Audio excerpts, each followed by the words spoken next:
Welcome back, guys. Episode 21, Legends and Dragons podcast here from the Legends Lair in Hurst, Texas. Guys, we're legal. Now we can buy cigarettes because we're episode 21. I thought episode 18 was the legal one, but apparently I did not know they changed the law. They did. It would be 21. I didn't know. I had to go Google it. You know, if you were a heavy smoker, you'd know that. Yeah, but I'm also not 21. I'm 40. I'm 29. Anyways, hi, Mom. How are you? Hey, a little crosstalk, guys, from last episode we had on Dion, and we talked about road rage. We talked about some driving, particularly my road rage, individuals cruising in the left-hand lane. Blas, would you like to share the video that you sent to Chance Burleson and I of your trolling? Yeah, you know, I just wanted to see what the hype was about. So I drove in the left-hand lane, going maybe 1 mile under the speed limit. God. Maybe sometimes even the speed limit, dare I say. You were the reason road rage exists. And you people were zooming by me. In the right-hand lane? Yeah. And you know what? Gosh, it was exhilarating. It really was. I was like, this is so awesome that I have this much power. Yeah. It's like, whoa, it's like the ring, you know? It was like, this is, I was playing dangerously. You were playing dangerously. You know, I have a bad habit of looking in individuals' cars like yours, and my brain just goes to, I bet he's listening to Nickelback. I bet you were listening No, I don't know what the heck I was listening to. Chances are I wasn't listening to anything. You were just really soaking up the moment. I was just really in the moment, like, I was probably pretending to listen to something as people were driving by just so I could, you know, really irritate them, like playing air drums on the steering wheel or something, or like shaking yeah, you know, or whatever. Have a cymbal in your hand. Yeah, I mean, so it was So now, all kidding aside, there are times where I'm in the left-hand lane just not thinking about it, and my wife is like, you know, you really should get over. I was like, huh? Sorry. Right. So, you know, I'll get over. But I am these days, man, I gotta be honest, I'm a slow driver, man. Yeah, I'm slower than I'm just not in a rush to get anywhere. Yeah. I try my best to go the speed limit, which is hilarious because I got a speeding ticket the other day. Right. First one in forever. And don't pay it. I just kind of chill and drive, and I'll get to where I'm getting whenever I get there. Don't pay it, man. Don't pay that. It's like taxes. It's just. Well, you know, that's a topic for another podcast, probably. Yeah, but yeah. Guys, Chance Burleson, Jimmy Klaus. We got Blas back for. I like this. So Blas is a second-time offender, if you will, He is. podcast. Yeah. Would we say that? How long ago did you offend us? Yeah. What episode was? Yeah, what episode was? Put your mic back on. 11. Episode 11. Oh, so 10 episodes ago. Yeah, I do like the fact that now there's a little bit of competition between you and Philip about who can get the most views. Yeah. Don't you have more? Didn't you claim you have more friends, Philip? I do, but they're real friends. They're not on. They're not on Facebook. You know he's going to text you as soon as he sees He's got all the Facebook friends, the blah blah. And, hey, good morning, everybody. I don't got that thing. My friends are like real peeps in the real world. They don't hang out on Facebook. No, I'm kidding, Phil. I love you. I mean, I'm not kidding about the real friends part, but I do love you. Right. Yeah, I do love him. He's a good guy. Hey, you boys ever do the DNA test, like the ancestry to 23andMe? I have a story, so y'all go ahead. I actually did the 23andMe thing. I didn't really think too much about it, like buying my whatever DNA or whatever. Yeah. But Russia and China already have all your information. So So I did it. So yeah, this was 5 years ago, maybe. I think. Any surprises? Not really. It's like 47 or 48% like now they're calling indigenous tribe or whatever, Native American, whatever that means. But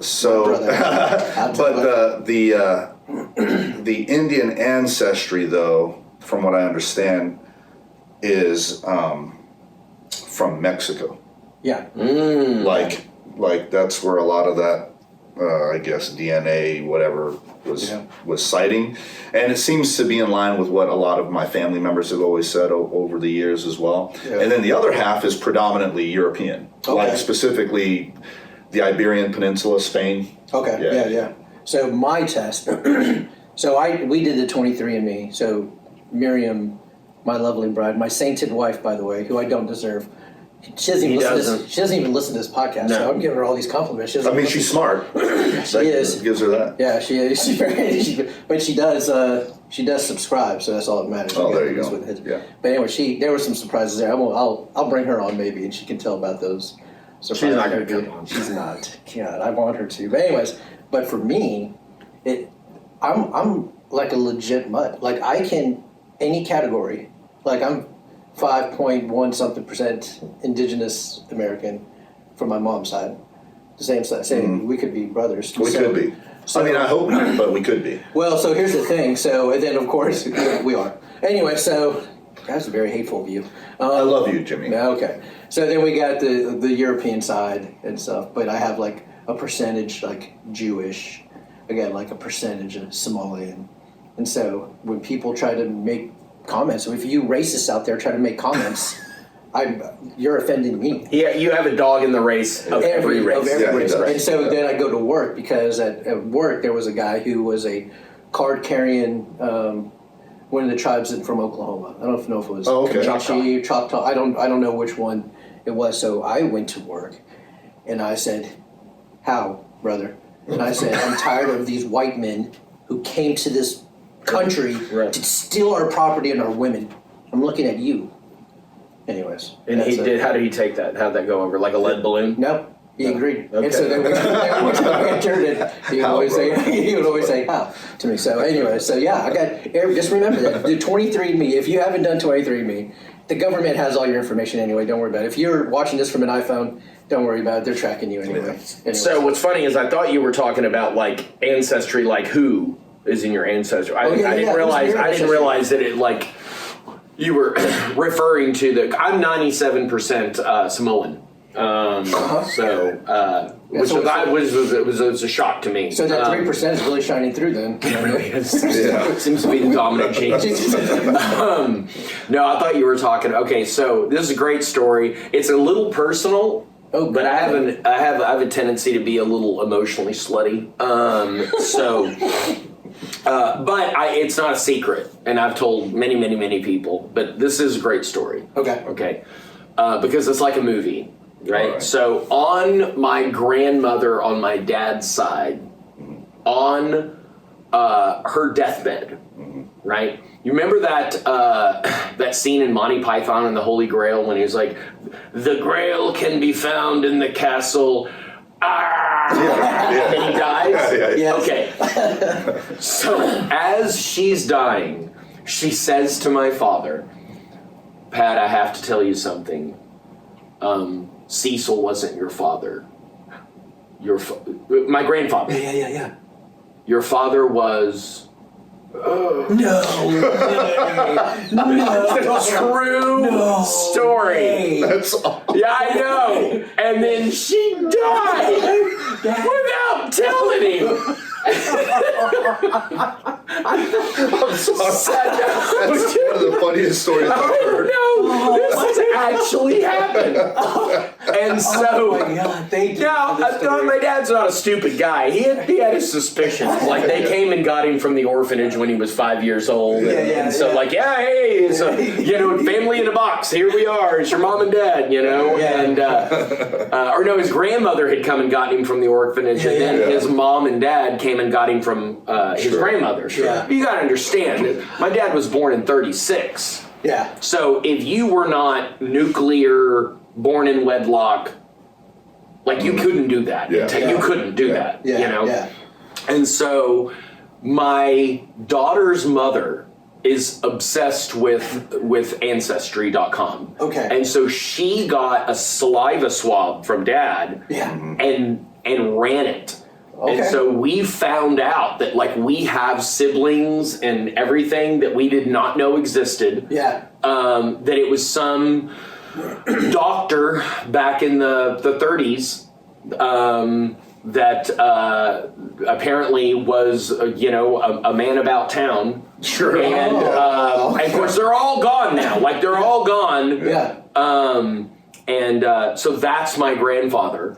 But it was through the technology of Ancestry that they found out who it was. And so my brother and my sister have gone and kind of found out who these people are. And we've reached out to them through email and stuff like that. Isn't that crazy? That is a great story. So are you adopted? Mom? Am I adopted? No, I'm not adopted. So I've always wondered. If you're adopted? No. Okay. I've always wondered, like, people who are adopted, when they find out if they're adopted as they get older, are they ever curious who the biological, birth parents are? I think so. Yeah.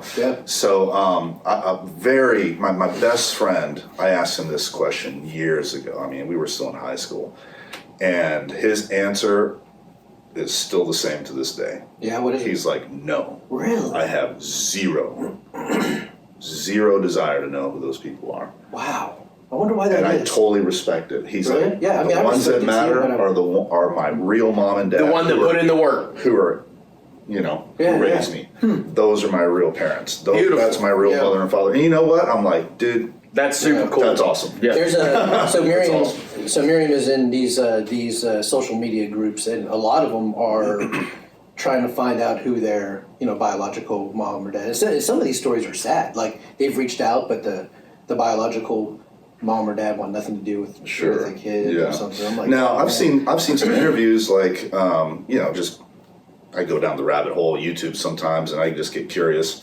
And there are times where people want to find out just to see if there's some health thing that they need to know about.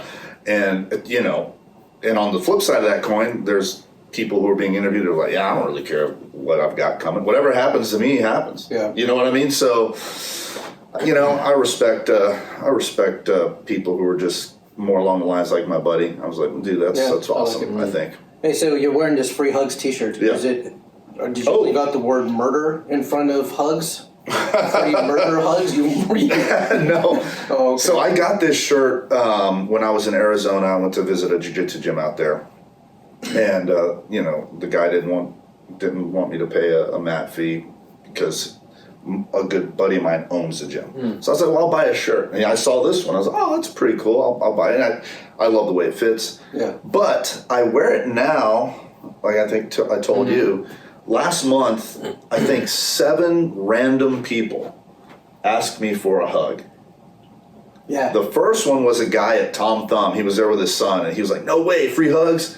Can I get one? I was like, yeah, sure, man. And his son is looking at us like, who's this man? Yeah. And then 2 more people, a married couple, probably in their 50s at Sprouts. I didn't want to cross in front of them, so I let them pass in front of me as I was walking out. And the lady stops and looks at me, and she's like, has anybody ever taken you up on that offer? And I was like, no, but you're more than welcome to. And then she's like, I would love a hug. And so I put my groceries down, gave her a hug, and then her husband's like, well, I want one too. I was like, yeah, bring it in, man, whatever. So that was, 3. And then 2 more people that I ran into at Sprouts again, 2 ladies. They were in their 60s, asked me about the shirt. Yeah. And this one I felt a little different about. I really felt like, I don't know, these ladies really did genuinely need a hug. So I gave the lady a hug, and then her friend wanted one, and we just got to talking. She's like, gosh, this was really great. I really actually needed that hug. I was like, oh man, I'm glad. She's like, we both recently lost our husbands. I was like, oh my gosh, dude. I was like, keep it together, Blas, And so she's like, yeah, we did need that hug. And I was just like, yeah. So I gave her another one, and then went on our way, and then I was in the car like, Of course. onions, I'm like, man. And then 2 more people asked me for hugs when I went to go pick up. There's like a little donut shop by Spiral Diner that my wife and I like to go to periodically, and I was in there, and one of the people working there was like, is that for real? And I was like, what? Your shirt. Do people really get hugs from you? I was like, yeah, sure. You want one? She's like, yeah. And I told him the story about those 2 ladies. Yeah. And then the guy was like, yeah, I just I just broke up with, a longtime boyfriend or whatever. Yeah. This really feels good. Like, yeah, sure. And then the other one's like, well, I feel left out. She's like, nothing bad happened to me, but I'd like a hug. So I gave them a hug too. So I wear it because, so years ago, I think I was still in college, my dad said to me, and I never forgot it, which is almost ironic coming from my dad, if you know my dad, because he can appear to be a bit of a curmudgeon, He's always walking around with a scowl on his face, but he's got a heart of gold and he'll help anybody. But he told me one time, he said, sometimes all anybody really needs is just a good hug. Yeah. So you just might as well just do your best to be kind to people. Yeah. And I was like, that's pretty profound, Dad. Yeah. I'll remember that for sure. And then, and that was in the same week as he was fixing some bikes for some kids, neighborhood kids. And he said to me on a different time, he's like, every kid should know what it's like to have a bike. That's why I picked up these junk bikes. He used to pick up junk bikes, fix them, and pass them out. That's awesome. To the kids in the neighborhood, and that would be it. Oh, that's awesome. Because you never know what people are going through. Yeah. I mean, it's really, the irony isn't lost on me because of what we do. Sure. All right. like you mean? I think that people on the outside looking in of martial arts, which what they get is they get what the movies show about martial arts, and they get what PKA, kickboxing, boxing, wrestling, and of course the current version, iteration of this, MMA. Yeah. And so when they see martial arts, they see people to one extent or another trying to kill each other. It's incredibly violent. Yeah. Right? But without the world of martial arts, the three of us wouldn't know each other. That's true. And I've grown up around martial artists and martial arts my entire life. And with a few exceptions, with very few exceptions, maybe one or two, and even those one or two were not angry, violent people with their close friends. Mm-hmm. Okay? These were the gentlest, kindest people I've ever met in my life. Yeah. Way more gentle and kind than non-martial artists. Yeah. Right. And when I was, before I opened this place, I ran a satellite school in Grapevine. We still have it. But I had a 12-year-old that I promoted to black belt, a 12-year-old vegan, by the way, which to choose to be vegan at 12 is pretty significant. Yeah. And when you get a black belt... They're the worst, aren't they? Vegans? Yeah. But when you get a black belt in my school, you get to choose what is embroidered. You can get it embroidered in Korean, Japanese, Chinese, or Andu had his put in Ethiopic. Yeah. But you can have anything embroidered on your belt. And this 12-year-old vegan chose this, and it really stood out to me. Only a warrior can be a pacifist. So if you don't know how to fight, you're not a pacifist. It's your only option. Yeah. You're by default, you're not, kind of like what Peterson said. Sure. You're not, you're not good, you're just weak. Yeah. And so what I've noticed is that people who really lean into the art of violence are the kindest, most loving, gentle people. Like, that's been modeled to me my whole life. Yeah. So when I look at that, that's what I see as strength. Yeah, sure. The strength to be kind and gentle and loving. It's a choice. It is. Yeah. Yeah. No, and that's, what Pearson said, to control that monster. We know how to control... Wait, to control what? Not like that. What did you say? I said monster inside. Right. I thought you said monster. Okay, so let's. All right, so let's talk about this. Right? I have to be transparent with you. Oh, guys. Yeah, this like is the Munsters. Okay, so hold on. So I have to be transparent, Eddie. And so calm down. Calm down. So, all right. So, and you guys here for this transparency. My wife tends to point out the fact of my talk. So, the instruments that you use to color in picture, I call them crowns. I need a red crown. made of blue crayon. Oh, you're one of those guys. Yeah. Okay. So she was like, no, it's crayon, or however the heck she says. Give me a crayon. No one says crayon. Yeah, they or do. whatever. No, it's Everybody It's crown. Over the age of 10. Yeah, Hey guys, everybody I know says drop in the crayon. comments. Do you say crown like me because it's a crown, or do you say crayon like these two? Well, names? first of all, let's really be genuine here. Okay. Right? Yeah, that's no what we're one doing. says crayon. just like I'm not going to say people call it crown. no one you says know? that either. So Just like no one says Wednesday. Yeah, Wednesday or tonight. You know. February. Yeah. So I also dropped the G's, and I did not know, meaning not money, like the G's off words, like running, skipping, bacon, Fixin'. I don't say maybe I It did is say called fixing. bacon. Yeah, like no, not the food. like hey, go like yeah. See, but see the thing is like You gonna fry some bacon? No, see, you know what it is? No, it's No, not but bacon. It's bacon. where were you raised? Where did you I was grow on up? the East Coast in Virginia. And, So, oh, okay. Well, that yeah. makes sense. I mean, So not it's a like big dropping deal. the G. So anyway, so I just needed to be transparent with you boys that I think That's there's fine. It really bothered me when my children said crown. But okay, so let's go back to that. People either say what you say. Say it, crown. crown, or people say crayon. Hold on, say it again. Crayon. Crayon. Crayon. Crayon. Yeah. Crayon. Whatever, man. Can we still be friends? I use crayon. course. I appreciate Of course. that. Yeah, thanks for loving me despite my differences. Yeah, I mean, so appreciate you know, guys. it doesn't change the fact that I'm going to troll you every chance online. Well, Even if you that's do what- something right, I am going to troll you. Not You to- know, I have found that Miriam says I can make the most professional person act unprofessional. Yep. Like no matter, like doctor's offices, Yeah, they yeah, start yeah. acting. Yeah. Like we were just at an appointment on Monday, and the doctor was trying to be very professional, but she was doing what you boys are doing. She was busting my chops the entire 2 hours, and so she goes, "Well, I figured that. I mean, everyone else kind of is doing this, so I just jumped on board." I was like, "That's okay." I said, "You can't hurt my feelings." No. Feeling. Yeah, say Feelings. feelings. Feelings. You have to enunciate. You have to enunciate. Anyway, okay. so, but yeah, with that being said, hey, Blas, I want to ask you a question now. Sure.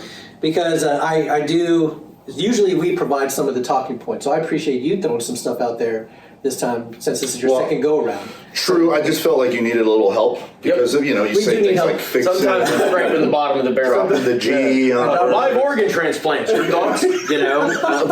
This guy changing up the English language is going to need help for Right. So we need no, some okay. help. So your friendship with Chance. Yes, sir. I know we talked about this on episode 11, which seems so long ago, but I want to talk about the positive influence that Chance has on you, because on me, I've already talked about this for many, many episodes, the influence that he has on me.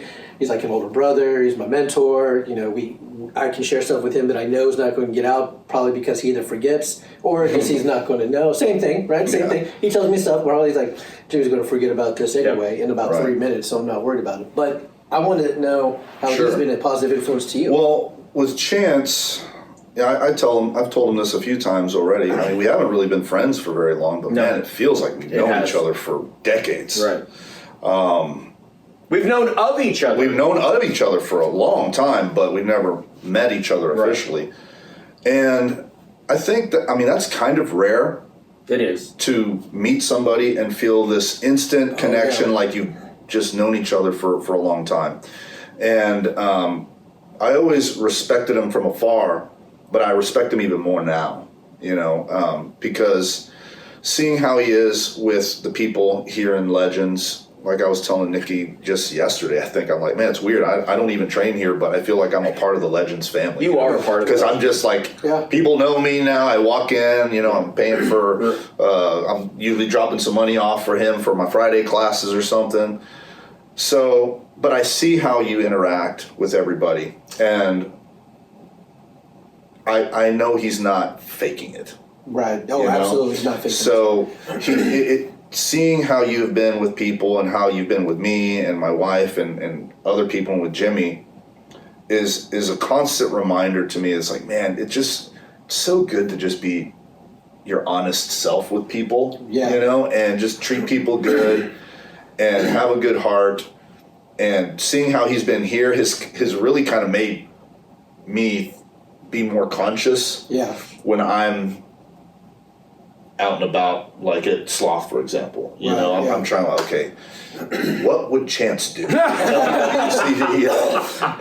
he would bust Jimmy's chops if you were here right now. So in that way, he's been a great impact on me. And two, from a martial arts standpoint, he's helped me kind of open my mind again to different ideas of, styles and training and principles, martial arts philosophy, so to speak. And that, of course, trickles into everything that you do in your life, And so, he's been influential in that way. He's been a confidant, so we share these stories, we share personal things with one another, and it's been great. And that you've really demonstrated an amazing sense of trust and loyalty, and man, that goes a long way in my book, man. It's like, I was explaining to somebody not long ago, it's hard to make friends when you're older. Yeah. You know what I mean? Like when you're in your 40s, approaching 50, it's just hard. It's hard to make friends. You almost don't know how to do it. You're kind of awkward. Like, you want to hang out? It's like dating after, you know what I mean? It's like dating after you've been married for 30 years. It's so weird. Like when you're a kid, if you want to be friends, like, hey, you want to go ride bikes, or hey, you want to go play, or come over. You can't say that when you're 50. Hey, dude, you want to go out and do stuff? I mean, you could. You could, but I don't know. And we have. Yeah. We've hung out outside of the dojo and stuff, and my wife just adores him. Yeah. And so, no, he's been a big influence on me. He's really helped me kind of be more introspective, I guess. Yeah. Because I think I lost touch with that. And no, it's been great. And I just, what is it that you say the best time to plant a tree is? 20 years ago or today. Yeah, 20 years ago or today. So Chance, he is. Chance has become a really very dear friend of mine. Oh, solid dude. I didn't know you were going to do this, so were you gonna cry? So dude. Here's the thing, though. While you're saying this, and thank you, I'm not going to rebut anything because that's disrespectful. Okay, you're supposed to say thank you. Well, say thank you. But what it makes me think of is who I was 10 years ago. I was going to ask 20 years ago. I was going to ask you about because that you might have said what you just said 10 years ago, but it wouldn't have been true. Yeah. I was engaged 10, 20 years ago in a heavy image management thing where I was not entirely authentic or transparent. There were a lot of character defects that were at play in my life. And I was not, and this may be true for every human, I don't know. I think we should all be growing as we, but as you're talking about that and what you're saying is true about me now, it's truer about me now. All I can think of is I didn't used to be that guy. Well, so part of that respect, though, Chance, is the fact that I know, like me, that you're broken. You were broken. Right? And that you fixed yourself. You see what I'm saying? Right. So that's a big part of the respect, because that you chose to improve your life. Right. And I think that speaks volumes because you are leading from the front, and you have to when you have a school, especially you have a martial arts school, and I think that's why you've created the culture that you have here, is because you've done those things, you've put the work in, and I totally respect you for that. So well, thank you very much. That means the world to me. Sure, man. I'm gonna take just a quick commercial break. Hi, Nikki. Hi. Hey, was that you sneezing back there? Yeah. Oh my. They were the Lord blesses you. robust. Yeah, they were. Nikki's sneezes are at a T-Rex roar level. Well, I know I sneezed loud, but I thought there was outside across the street. Listen, she has to go Dutch in the therapy sessions to recover from the trauma that her sneezes cause in me from scaring me so bad. Almost at your level. Yeah, I think that registered somewhere on the Richter scale. When I sneezed, I was actually at home. You know who else sneezed like that? Who's that? My dad. Old men. Oh man, I said old men. Old men. Yeah, this is what my dad, we would be sitting here and nothing's happening. Nothing's happening. That was just, I'm not exaggerating at all. That's hilarious. Oh my God. Birds would fall from the sky as they were flying. Women would swoon. Children would rock in the corner. It was so Oh bad. my God. That was even funnier from this side, this perspective over here. Yeah, I mean, I know I sneeze loud, but dude, I respect that sneeze. Is your you. rib okay? I've been working on it. I feel like you just busted out a rib with that Yeah. sneeze. Well, I've okay. conditioned my ribs. For sneezing. Takes a lot Her of own practice. personal Kyokushin. Been practicing my sneezes. Yeah, awesome. Which I understand she's starting tomorrow. Ooh, Kyokushin. Oh, are you really? Are you starting? Well, I was going to, and I just realized I have a scheduling conflict, so I'm not going to be able to start till next week. All right. So that's what I I want. know. I want to talk I about know. that. With, Okay. because I know Nikki's doing some work, but I'm bummed. Kyokushin. Speaking Is that how of you say it? Kyokushin. Speaking of Kyokushin, first of all, Chance, I have nothing but love for you, but you already know that. Thank you, So sir. now when we're going to the Kyokushin, both of you guys, and I talked with Philip last week. Did Philip start, or did he start something else? As No, well? he started, Yeah, he started with us. Yeah. So what you guys have done, because you guys are black belts and, Yes. and different styles, but now you guys are starting over as White white belts. belts again. See, that's what I love about you guys too, is that you don't stop learning, trying to better yourself, Yeah. right? So tell me about that. Tell me about Kyokushin. Well, it's well. Do you want to know about the style or why, or just anything about it? anything about it. Anything you want to talk about, because Okay, I have well, no idea where it's so from, the- who it is, or anything. Okay, so first it was, I believe, created by Masayama in Yep. 1964, and it's basically a blend of Goju-ryu and Shotokan Okay. with some Muay Thai influences added later, I think, because he really did respect the Thai fighters quite a bit, and which is great because Kyokushin is probably the only karate style It is. that the Thais respect. Yes. Yeah.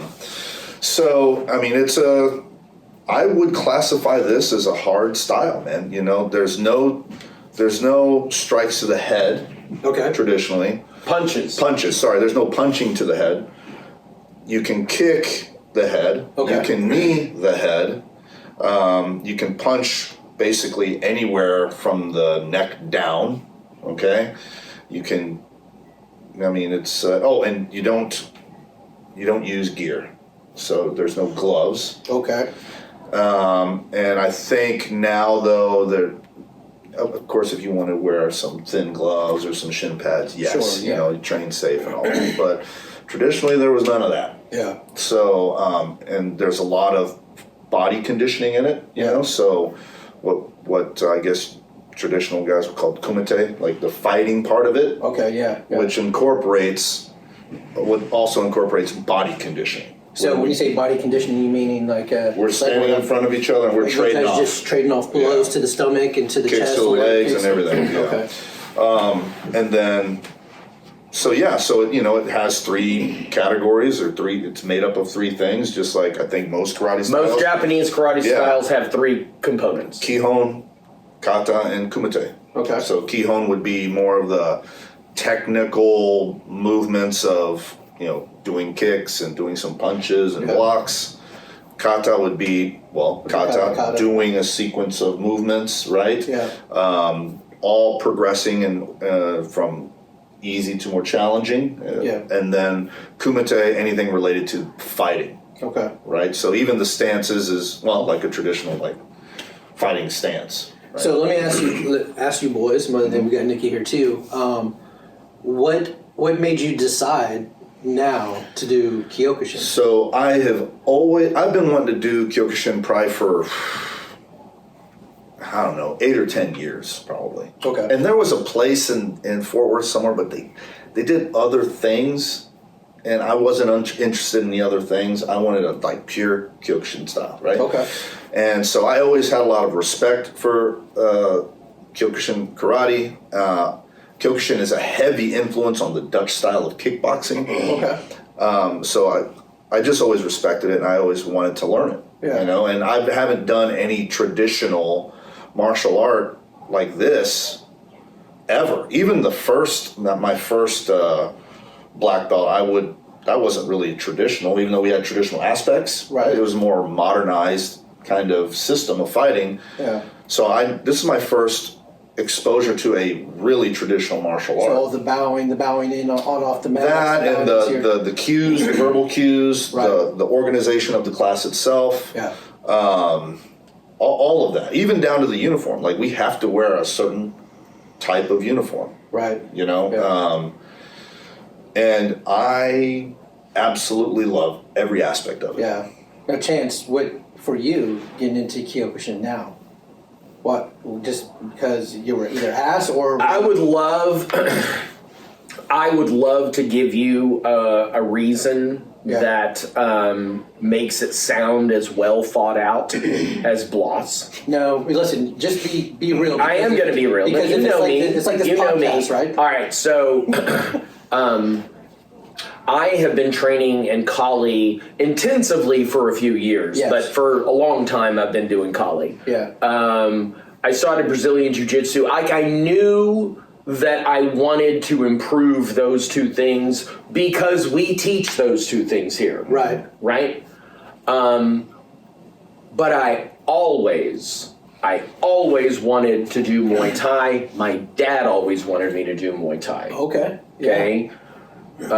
Enter Blas into my life. Yep. Right? But I always wanted a traditional Japanese karate black belt. Okay. Okay, and I couldn't decide, am I going to do Shotokan, am I going to do, and the funny thing is, the two things that I was up in the air about were Shotokan and Goju-Ryu. Okay. Those were the two, because I know a guy that does Goju-Ryu, I know a guy that does Shotokan, and I was like, all right, which way, where am I going to go, what am I going to do, and I just I put that on ice, and I hadn't made a decision, and then Blas says, I want to do Kyokushin. And I'm like, that settles it for me. I didn't even know. Yeah. I had no idea until Duval Sensei said that Kyokushin was a blend of, guess what? Shotokan and Goju. Yeah. That's awesome. And those were the two that I was thinking about doing. Yeah. But Blas really gets 100% of the credit for why I picked Kyokushin. Yeah. And the fact that it worked out the way it did for us, where we didn't have to drive for a Sunday class to Dallas, it worked out great. That worked out really, really well. That's awesome. We basically started a satellite Kyokushin club in my school. That's what it looks like. Because you have Nikki, you have Philip, you have you two. Isn't there somebody else? wife. Yeah, his wife. Oh, your wife. Okay. Yeah. Yeah. That's good. I was going to say something too. You said earlier how your wife adores Chance. My wife adores Chance, but she has a different term for him and I when we're like clowns or like you two clowns, you two idiots, you two, because she knows us. Yeah, It's a term of endearment. It is a term of endearment too. So going back to the Kyokushin thing, another thing I realized after, doing some research, I watch a lot of film on Kyokushin fighters, man. That's all I do now. yeah, What I realized, though, is it's the perfect striking style, that bridges the gap between Muay Thai and Western boxing, in my opinion. okay, Because Kyokushin, the fighting is all in the pocket, close range. There is no long distance fighting, very little of that actually. Yeah. Even the kicks to the head Are inside close range. Close range. like crescent kick sort of style. Yeah. Okay. Even roundhouse. Some of these people, I don't know how they're throwing these roundhouses in such a Their close. body is folded up. Yeah, it's like in such close proximity. Yeah. So Kyokushin is like a very close range striking style. Yeah. And since there's no punches to the head, it's all strikes to the body. Well, you got to get in the pocket to hit the body. You know what I mean? So it gets people comfortable with that range of fighting. What I have found is that especially people that just do purely maybe kickboxing, and maybe they don't even have a boxing background, right? Just kickboxers, and we'll put Muay Thai in that a little bit. So kickboxers who don't have the experience of clinch, they don't they're almost afraid to get hit. I find out, like in the beginning, like beginners, right? Yeah. They don't want to hang out in that close range, so they're kind of gun shy, and their head is always going away, and they're trying to use their long range weapons. The Muay Thai guys, they don't really care so much about that. If you're close range, they're just clinching up on you and kneeing the crap out of you anyways. So even a beginner who has a basic understanding of clinch, they'll even try to clinch up and negate that close range, right? Okay. Boxers, actually, it's the opposite. Like, boxers, they can fight in the close range, and they're okay being in the pocket, especially if they're more of a brawling type. Yeah. Like an Arturo Gatti or a Mickey Ward. They're fighting in that close range area. Yeah. Right? There's not a whole lot of clinching. There's not a lot of long distance. They're in the pocket. Kyokushin is only close range, almost exclusively. Oh, So okay. it gets you comfortable with that range. Yeah. And that's why I think it's a really good kind of complement to the other two. Okay. So if you're a good boxer and you have good Muay Thai or more traditional kickboxer, the Kyokushin kind of is the glue that brings everything together. Gotcha. At least that's how I see it. No. Do you have any thoughts on how training Kyokushin would benefit a jiu-jitsu player? Ooh. Yes. I think Kyokushin actually is a great complement to guys who do jiu-jitsu because, first of all, you're not doing jiu-jitsu unless someone making some contact with you anyway. Right. Yeah. You know what I mean? Yeah. Well, in order for that guy to make contact with you, he's going to be varying degrees of distance from you. You know what I mean? Right. And if he's right in that punching range,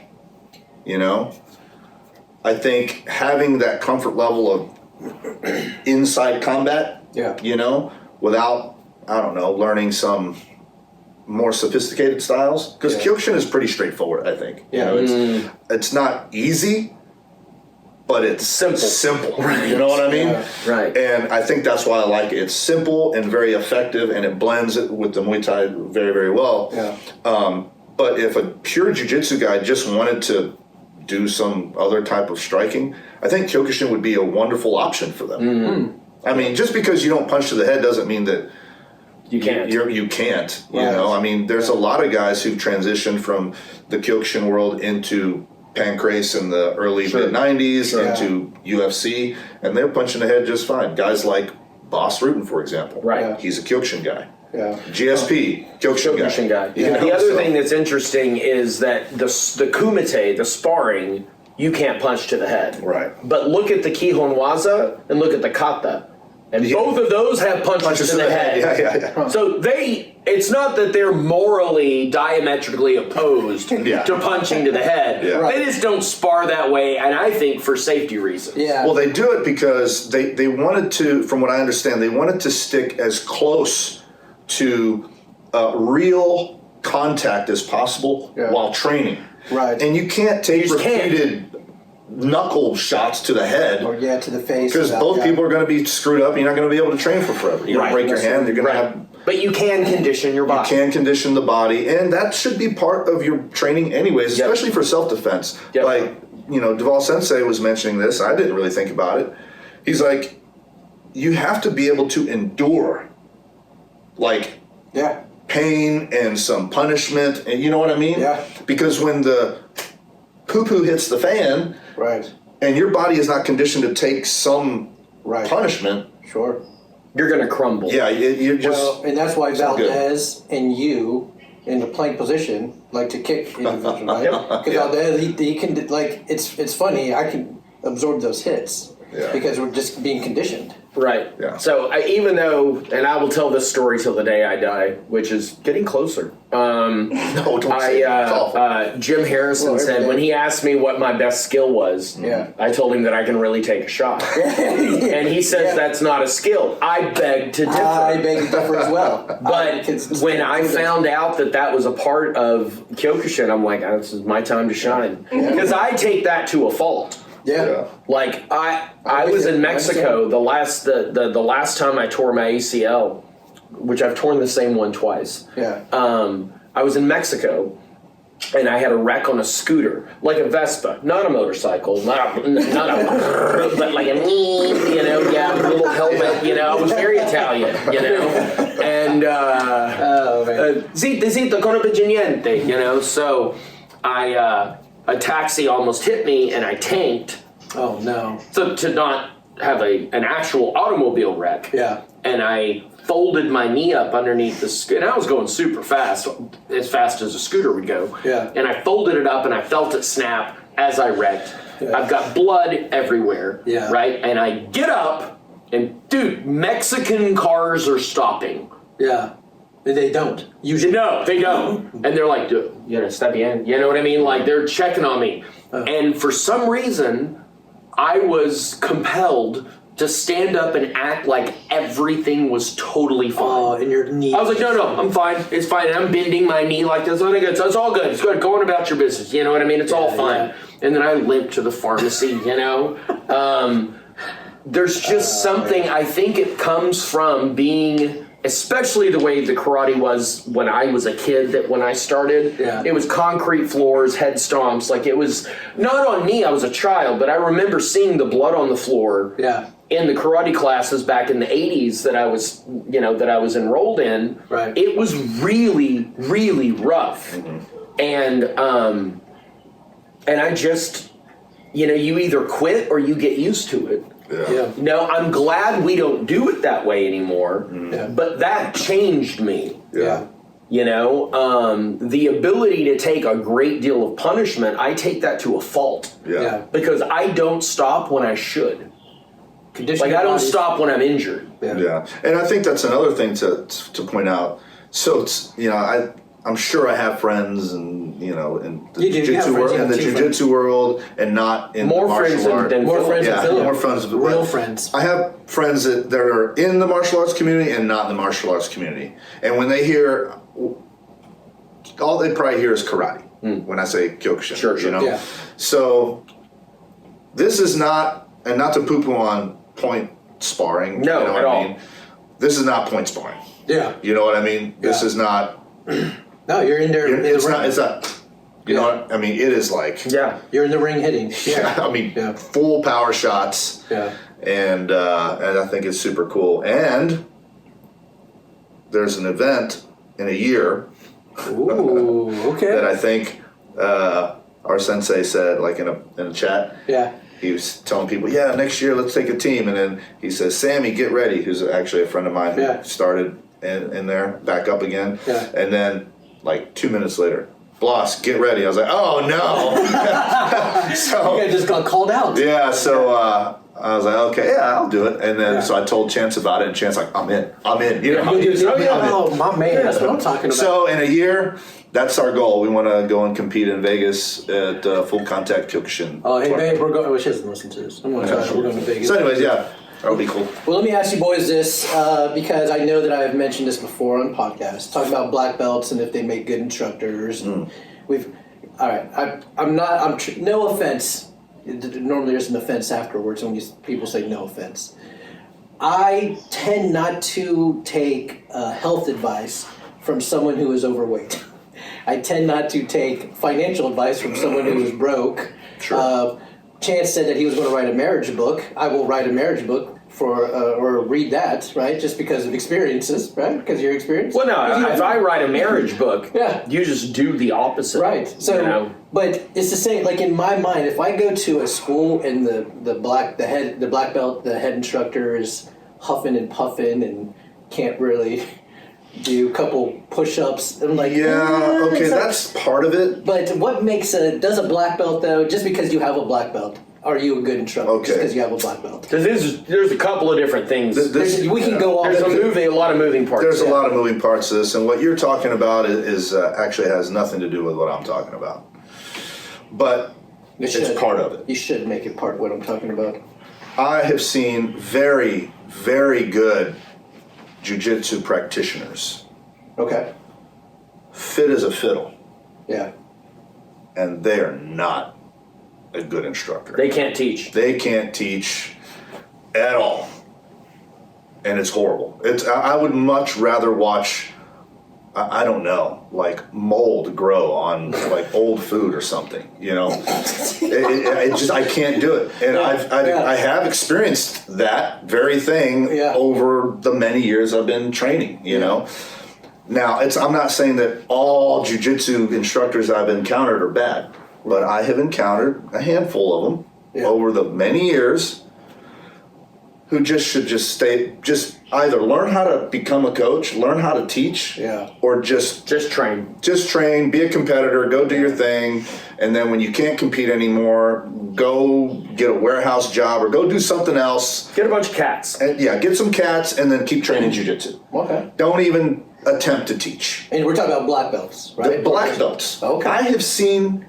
Okay, so oh man, I like it. I have seen purple belts. Lots of getting angry. I like this. Come on. I've seen purple belts Yeah. who are light years ahead of black belts as a coach or an instructor. So, like head instructors, or just like so now I'm intrigued by this. What kind of set you off here, Blas? Do you see like the head instructor who probably shouldn't be instructing? Yes, I've seen that More than once. more than once. Really? Yeah, absolutely. So they have this. Doesn't mean they're not a nice guy. Oh, I'm just saying, but they're just not. Or great at jiu-jitsu or great at karate. They're just not a good. They're just not a good teacher. A good instructor. They're just not a good teacher. What, in your mind, what makes a good teacher? Good. It doesn't have to be a black belt. No, you don't have to be a black belt to be a good teacher. Right. Absolutely not. You So just got what to are you know your looking thing. for? What are you looking for when you get on the mats? Someone who's a competent instructor. One, you're not just talking to hear yourself talk. I've seen that. That's like, it's like Painful. Oh, so painful. Yeah, it's like watching. Mold. You'd rather watch mold grow on food. Yeah, It's more. No, it's more than that. uncomfortable than that. I would rather like Eat it? wax every hair on my body. Right? That's the next podcast. So, stay tuned for episode 3. So what I look for is, one, instructors who are really good at being clear in the instructions. Okay. Right? Like, what exactly are you expecting from the students on this, I don't know, said drill? Right. One, that they don't deviate from that particular thing. Right? I've seen instructors talk so much that they go off into these tangents, and then before you know it, you're like, I need breadcrumbs to get back to where we were. What are we doing? What are we doing? Yeah. Because they go off on these tangents. Right. And I'm like, dude, I have no idea what you're instructing. So there's that. Yeah. The instructor should also not take 10 minutes to show the thing. Okay. Dude, brevity, clarity. Yeah. Keep it simple. Yeah. Right? What do we do? What are your expectations? What's the drill? Right. And then, right, allow us to work it. Yeah. What some coaches do is they show the thing, and then you do the thing, and then before you know it, you got maybe 4 or 5 reps a piece, and they're like, okay, next technique. You're like, dude, I did it 5 times. Right. Right. Now, if we follow the whole, it takes 10,000 reps to become a master, and blah blah blah blah, which I think is garbage too. Yeah. Okay, if we follow that metric and we're only doing our rep 5 times a piece on that one technique, you know how long it's going to take you to get good at that one thing that he just showed you? Yeah. It'll take forever. Now, there's a coach that I respect. When he coaches, I kind of like the way he does it. At least he sets a timer for like 5 minutes. Yeah. The same guy does the thing for 5 minutes. Yeah. There's no taking turns. It's just be a good uke. One guy's going to be doing the whole thing for 5 minutes. And then switch jobs. And then switch it. Another 5 minutes. Yeah. You know? Yeah. And that's 10 total minutes of at least 1, receiving the technique, and 2, doing the technique. Yeah. No, right? I like that. So you have to, as an instructor, you have to prepare. You can't just go in there without a game plan. You have to at least know. I've seen some instructors just go in there like, I'm just going to go off memory today. Today we are going to... Now you're getting into a different thing, which I will say this. So anyways, that's what I look for in general if I'm going to go to like a place to learn something, whether it's jiu-jitsu or karate or whatever else, right? Now, in the jiu-jitsu world, I also don't teach the same way I taught, like even 2 years ago. Yeah. Right? So I would go in there with a game plan. I don't want to get too much into this because this is a whole other deal altogether. Yeah. We'll say for episode But 30. my training methodology has vastly changed. Yeah, and we talked about that some too. If you go back and listen to episode 11. Vastly changed. Because we talked about The only other school in the area that coaches using the methodology that I prefer is a place called the Mats. It's in North Richmond Hills. They're the only one I've come across that does it. Okay. It's amazing. And that guy is a great instructor. Yeah. But it's I loved his approach because he was the only one that I saw that was doing something almost identical to how myself and a couple other coaches are doing things. Yeah. And man, I was spent just after not even rolling. We didn't even get to the rolling. I felt like I had rolled for an hour. Right. Yeah. But I retained so much more of the information that he was giving, and then we got into live rolls, of course, afterwards. But at the very minimum, an instructor should have good communication skills, not over-talk on the technique, stick to the topic at hand, don't deviate, and give your students ample time to drill whatever it is that you're going to show them, right? Sounds good. And if you can't do any of that stuff, Shouldn't be a teacher. you really shouldn't be a teacher. And if it's more to it than that, I could go off on an hour on this, but those are the bare bones basics. Okay. And as we wrap up episode 21, thanks for guys for tuning in. Last one here, mentorship and its connection to reading. Okay, so I think this is one of the things I love that they do here at Legends. You have like a mentorship program, you know, that I think is very important. I think mentorship is really important for people of all ages and stages of life. I have found that even the most successful CEOs have mentors. Yes. You know, and I think it's important if you really care about your own personal and professional development. Now, its connection to reading. I got onto this made me think of this because I got to talking about books with one of our students at Sloth. Okay. I think he's 8 or 9, I can't remember. He's telling me about this book he's reading, he's super passionate about it. And I just love that he's so passionate. And he actually trains here, Braden. Meek. Yeah. Yeah. So great kid, man, love that kid. And super smart. So we were talking about books, and I got to the topic, he asked me if I like books or whatever. And I told him why I like books, and I'm going to word it differently for you guys, okay? So I didn't mention mentorship to him. Right. But to me, I see books, because I read a lot of nonfiction, I see books as my personal library of mentors at my fingertips at any time that I need them. Wow, that's good. Because those books contain a lot of it contains their knowledge, their experiences, even how they word things, their ideas. It involves all of that stuff. So at any given time, I can go to my library in my house or my bookshelf and grab a book on any topic. I have a lot of different topics. I don't know, time management, for example, or building small habits into bigger habits, or whatever the topic is. I can just grab something and it's right there. Yeah. My mentor, my personal mentor in print form. And not only that, that book is mine. Yeah. It's nobody else's. So I can write in it all I want. I can have an highlight appointment whatever. with them. Yeah. I can make notations in that thing. That is not just my book, that's my personal journal. Yeah. Within their personal experiences right there. And there's a piece of them in that. Yeah. Yes, yeah. So those are like mentors. Do you do audiobooks? Or do you just do read books? I just read. I can't do audio, man. I can't do audio. You know why? You do audiobooks. Do you do audiobooks? That's all I do now. Here's why. I love listening to music. Yeah.